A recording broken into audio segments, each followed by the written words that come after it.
All right, welcome back. I guess you didn't leave, really, to our second part of this session, Good Kill, and I'd like to welcome our moderator, Ann Thompson from Indiewire, and Andrew Niccol and Ethan Hawke.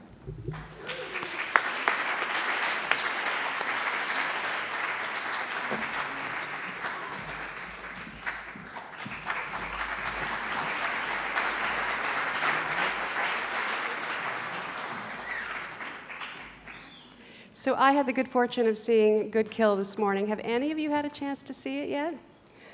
Wow, all right. We're playing over to this side. So Ethan and Andrew Niccol got together. This is an original, which is rare in this business. How rare is it to actually come across an original screenplay? Well, I mean, by that, you mean that a screenplay that's not derivative? Is that what you mean? Or that hasn't been based on other material that someone already wrote, that it was already established or already branded? You know, I don't know how hard it is. I mean, it's an easy thing. I think what's harder to do is to see an original screenplay get made. Right. You know, I mean, I think a lot of people are out there trying original things, and we live in a climate which I think everybody knows that it's in a lot of ways easier to make an original film than it's ever been before. It's more difficult to get it seen or distributed, but the way technology has exploded, I mean, we're living in an era where if you really have the passion for an idea, you can make that movie. Just, you know, it's just a question to how well you're going to make it. And how low the budget will be. So, yeah, well, it won't be very high. Are you excited when you get material that is different from, you know, I mean, this is an unusual script. I applaud you. I mean, this is based on something I didn't know very much about. This is my third film with Andrew, and one of the things that was very clear to me when I read Gattaca was, and I read Gattaca before I'd seen The Truman Show, so it was kind of my first awareness of Andrew's work, that I thought that this was a real writer. And most people's screenplays are kind of plans for a party. You know, there's not a tremendous amount of artistry that goes into them, I don't think. That they seem to be more, well, wouldn't it be cool if you got a plane, and wouldn't it be cool if it blew up, and wouldn't it be cool if, you know, maybe, I don't know, Jack Nicholson played the part. I mean, they're kind of rough ideas at what a movie might be. But Andrew writes, and he writes with metaphor and subtext and with the use of language. And it's kind of thrilling to be a part of. And all three movies that I've done with him are at a kind of focus on a place where humanity is intersecting with what's happening to the world, to technology, or in the case of Lord of War, the arms industry and what that is doing to humanity.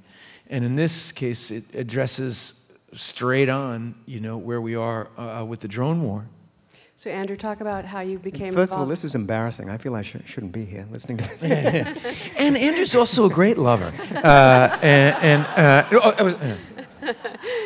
So why did you get involved with this story about the drones, and what was exciting about that for you? What I was drawn to was the schizophrenia. I mean, we've never had warfare like this before, where a character like Ethan's character, who's a drone pilot, will, you know, he'll fight the Taliban for 12 hours, and then he'll go home and feud with his wife and kids for the other 12. And there's absolutely there's no line between that. You know, it's basically war at home. We've never had that before. So how close to reality? I know you did a lot of research on this. I have to say, you know, I watch Homeland like everybody else, but I learned some things here that were pretty horrifying about what goes on. Yeah, it's all based on actual events. So, you know, and I consulted with, you know, ex-drone pilots because I couldn't make this military movie with the help of the military, who politely declined to help me. Surprise, surprise. Yeah, shocking. Because when you tell an uncomfortable truth, you're not necessarily going to, you know, get the support. You know, it has to be sort of a, you know, a rah-rah war movie to get that. So when it's a complicated truth like this, you have to make it independently. So it's almost like they're playing war games or video games. Talk about there's an incredible console. There's like a trailer with people, manipulating controls. It's almost virtual. Explain. Is this based on reality, on what you can? This is all completely real. I mean, it's in researching it. What you're talking about is a GCS trailer where that's where they pilot drones from 7,000 miles away in Vegas, of all places. But there's actually a practical reason why it's Vegas, because the drones that they use to practice with, they fly over the mountains near Vegas, which is very similar terrain to Afghanistan. So that's the reason they put the base there. And for me, it was such a obscene contrast to see what one people has done with the desert to make all this glitz and glamour, and this other desert in Afghanistan where it's still very primitive. So Ethan, you're playing this pilot who maybe was a Top Gun. I mean, he used to be a star, and somehow now he finds himself down on the ground, or he was addicted to the adrenaline of flying, or the danger. Well, Andrew's movie is kind of wrapped in this envelope of politics, and all that. But the heart of the movie is really Tommy Egan. And I felt really blessed when I got the script, because I'm able to play a character that I haven't seen before. This is a character that's being presented with ethical questions that I haven't seen on screen before about. I mean, one of the interesting things about this movie is it's a war movie in which there's a lot of death and mayhem, but it's just 7,000 miles away, so you never hear any of the explosions. It's this silent situation for him, and I somehow lost my point, though. What did you ask me? You're starting as a Top Gun, and where I was going with that is figuring out who Tommy was is interesting. I remember in the backstory of my mind is I very vividly, I went with my stepbrother to see Top Gun the summer it came out, and the two of us walked out into this parking lot, and it was clear from our dialogue that he was going to join the military and I was going to be an actor. We had these kind of two very different reactions to it, but I imagined that my character had a similar experience, and watch, because it'd be the right age for the recruitment of it, and that he would have seen this movie and been so excited about a way to contribute to his country in such a romantic way, and my grandfather personally was a pilot in World War II, and so I was very interested in what has happened to the Air Force. And what it's like for a character who's used to, you say addicted to the adrenaline. I don't think he was addicted to the adrenaline. I think it kind of makes it a smaller feeling. I think a lot of these guys that I've met, their self-esteem and their pride comes from putting their life on the line for their country. And they know while they might be doing difficult things, that they have the courage of their convictions. They are, all of us can spout our opinions about politics or whatever, but these guys are really doing it. They are risking their lives in service of our safety, right? And there's a lot of pride in that. So even if, you might have to face some hard truth, like you may have killed some people, well, they were trying to kill me, right? Now, my character is facing this very difficult situation, which is that he's making mortal decisions, and he is taking human life, and he's not at risk. Not the worst thing that can happen to him is he's going to spill his coffee, and that is a hard fact to live with, I think, and it requires a tremendous amount of compartmentalizing, and it was a character that I was really interested to play. Regardless of the right or wrong of the situation, this is what our soldiers are being asked to do, and what does it feel like, and how do you make sense out of it?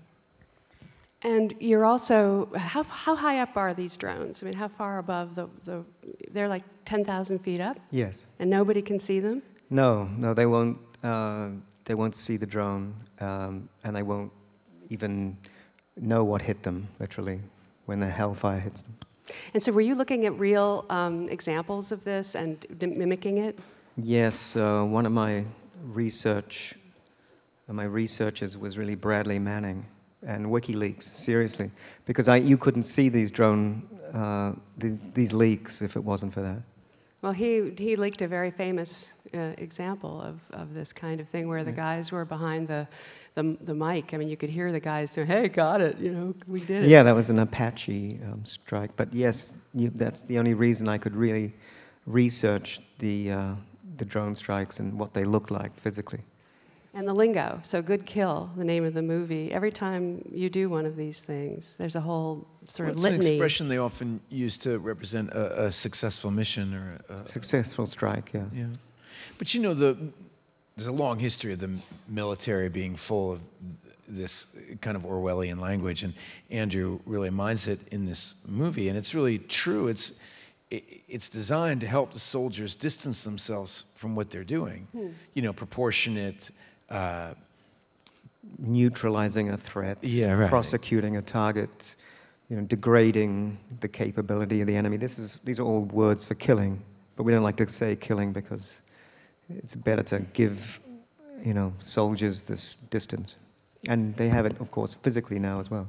So this is the kind of movie. I mean, also you have these shots that sort of in Vegas establish that you're looking down from above on us too, and the movie suggests that we're being watched as well. That there is. No. What I loved is that Egan has this sort of God's eye point of view when he looks down at Afghanistan or Yemen or somewhere, but then while he's got this God's eye point of view, there's God.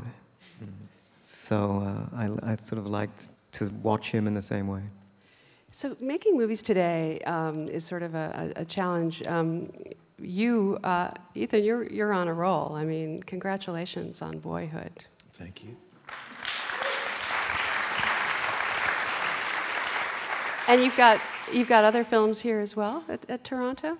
I have a documentary that I made called Seymour, an Introduction, which is you about... directed it. You said that so sweetly. Yeah. I mean, no, she says it with such surprise. I know. I've always been interested in directing. It's true. I mean, I started acting when I was 13 years old, and so I've had some desire to do something else in my life. Most people were doing a paper route when they're 13. If they were still doing their paper route at 44, it'd be pretty depressing. So I try to do something else, But I never. The truth is, I never really meant to make a documentary. Somehow I feel like it happened to me. But it's about an 87-year-old piano teacher named Seymour Bernstein, and I met him. He's a very wise and interesting person. I hope he comes to see Good Kill because I'd love to hear what he had to say about it. Yeah. But how do you make your decisions, both of you? I mean, there are limited options for really. I mean, as you said before, there can be really low budget. Really, that's not the. You guys are operating at a higher level than that. You're not accepting these micro budget movies, so you have to figure out the smart play, the play that's actually going to help you. Well, actors throughout time. You want to go first? No.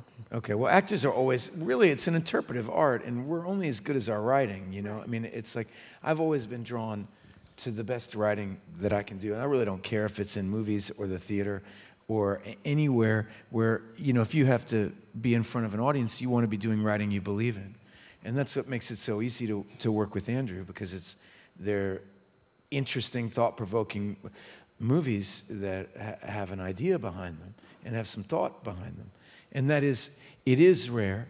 The hardest thing right now, when we started, Gattaca was made at a studio. That would never happen now. Right. I mean, the whole idea that studios were making, art films, even the word art film is kind of said with a scowl or disdain. There's a great, I don't know if you've read it, but there's a great Kundera essay recently about how, in the course of his lifetime, he's seen big business. He saw the birth of an art form, cinema, and he watched big business just completely usurp it. And it's getting harder and harder to tell stories for a medium-sized budget that have anything that aren't, obvious entertainment. Well, IFC took Boyhood and invested, like $250,000 for 12 years. That added up to the movie that we've all seen today. I mean, thank God for IFC that they were willing to do that. Yeah, but that's a level of risk-taking, and I don't know really where it starts, at what point it's up to the public to demand better material. To what point it's actors. If actors keep making shitty movies because they get paid a lot of money, the malls are going to be completely full of shitty movies, or shitty is too easy a word. What I mean is just easy movies, right. I mean, and the question is, what happens, what does it take for audiences, if audiences demand a higher level, artists will be willing to do it, I feel like, I don't know where it starts, and I don't know what needs to happen it's so, I've been Andrew's friend for years right now, and some of the most amazing scripts I've read, period, as an actor, are, very difficult to get made. So, Andrew, how difficult was this to get made? Yeah, it was difficult. I mean, it's a labor of love, for anyone who came to it. Nobody got paid to do this movie. So, I had to call in a lot of favors. And, so it's difficult. In fact, my life, I think, is always going to be difficult because I am trying to do something original. It's a big word, but it's kind of pathetic, but I have to love what I'm doing. So... Not pathetic at all. Do we have any questions in the audience? There's some mics roaming around. Raise your hand, and they will bring it over to you. I see one right up here. I have to stand up? Okay. Andrew, I really enjoy your work. I think you're a really important voice in film. I'm just wondering, together, the relationship, because you've worked together so many times, the shorthand between you, if there is one, and what that looks like on a daily basis on set. Well, it just invites abuse from him. Really, no. We got to the point where seriously we can say anything to each other, and we do have that shorthand. I will actually go to give Ethan a note on something that he's doing, and he will somehow pick it up by telepathy. And as I'm halfway to him, he's already doing it, and so it's easier like that, especially when you've got the schedule that we were working with on this movie. But yeah, no, it's a huge advantage, I mean, I always believe that acting at its best is, there's a great Marlon Brando quote that you kind of have to spiritually marry your director. You have to try to be making the same movie as them and help them make it, add things they might not have seen or whatever. But if you're trying to make a different movie, you'll both fail. You have to be trying to make the same movie. And the more intimate you are with the director's voice, the easier that becomes. So the more you can do it. I mean, I don't think it's any coincidence that you take, the two big collaborations of Scorsese's had with De Niro and DiCaprio. They all just seem to grow and grow and grow. And that's an easy example, but I think it's true for all of us. When you work through your disagreements, there's trust, There was the 60 Minutes piece about Vegas and how the drone program works. Can you talk about your research on the project without the access you had to the military? Yeah, no, it's interesting. Of course, I saw that too. But that was probably one of the last times they gave full access to a military base running the drone program. And that's when they realized it was too controversial and too sensitive to open it up. You and I can't go and visit a facility they used to proudly show off to people like 60 Minutes. But I did, I had 4 ex-drone pilots who I relied on really heavily to make things as authentic as possible. And so, that's mostly how I did it, is with archival footage, the kind of footage you saw, and them basically teaching Ethan's character and other characters how to fly from 7,000 miles and the correct language, the correct protocol, and exactly how to do it. You also got the blueprint of the GCSs, and so we built them exactly, and then had the pilots come in and show us how to use them. That was really interesting for me. Yeah, well, one of the frightening things is actually the joystick that you see in the GCS trailer is modeled on PlayStation or Xbox. It's almost exactly the same joystick that you use as a gamer.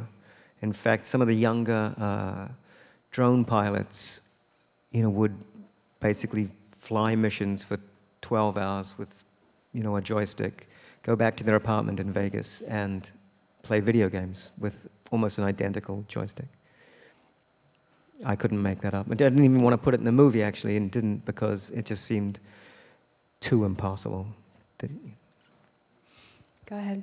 Who has the mic? You just answered my question. Sorry. 25 years ago, when the video games came out, just after Pongus, and my kids were playing video games, I said, this is how the next war is going to be fought.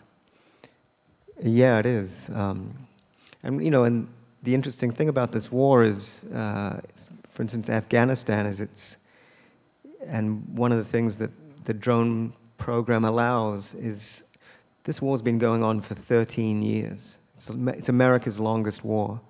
And when the troops pull out of Afghanistan, the drones are not going to go anywhere. And it has the potential to be an endless war, that we're going to sit hovering over this part of the planet for, forever. Somebody in the movie says that you're going to keep killing them and they're going to keep killing us, and it's just going to go on forever. Right. It's Bruce Greenwood's character actually says, yeah, we kill them. Does anybody seriously think that if we stop killing them, they're going to stop killing us? And that's the question I don't have an answer for. You got the mic, go ahead. Now, you had a tight schedule with this, so how did you go about rehearsing and preparing, both of you, for the film? Well, one of the great advantages of working with Andrew is he's such a meticulous writer, and his preparation was so thorough. He made it very easy for all of us, with introducing us to these pilots and introducing us to the equipment, and giving us reading material and stuff. It was really pretty effortless. Also, I've spent a lot of time with military. This particular thing is new, but I've spent a lot of time in the military before. Yeah, and I guess at least I do rehearse. Mm-hmm. It's not so always. You did have a rehearsal period prior to going to camera. Yeah, I kind of insist on it because I don't think that it really gets tired or old. It just gets better. Absolutely, and it also helps everybody start making the same movie. When your collective imagination is more powerful than the individuals, and a lot of times what happens on film sets is I might be working on a speech or a monologue, and I have one idea about how it's going to be done, and then I show up on set, and Andrew says, no, we're going to do it on a still shot, and it's going to be with buses going behind you or whatever it is. And it so violates my imagination of it. Whereas with ours, there's one sequence in the movie, one of my favorite pieces of writing in the material. There's a big scene. It's a long monologue. But I had, a month before we shot the scene, Andrew and I had been out and worked on it. And so by the time I show up on set, I know exactly what Andrew wants from me that day, which is a lot, which is very helpful. Yeah, and we didn't have the luxury, as you would so rightly predict, on this movie. Thank you all so much for being here, and thank you for coming. Thank you. Sorry.